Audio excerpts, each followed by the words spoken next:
میرے فلاں کو بندہ ہے، اس کو قرض ہے، تو اللہ کے نبی نے بڑی چھوٹی سی دعا یاد کرو،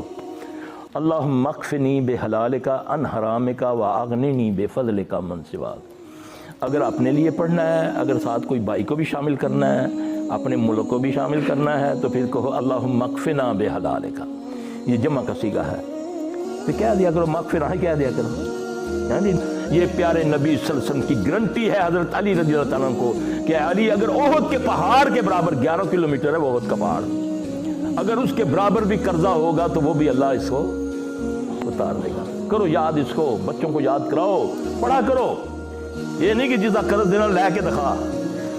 کہو گے تو پھر کبھی یہ نبی کی حدیث ہے صلی اللہ علیہ وسلم، واللہ یہ حدیث ہے، اور میری زندگی میں 2-3 موقع آئے ہیں ایسے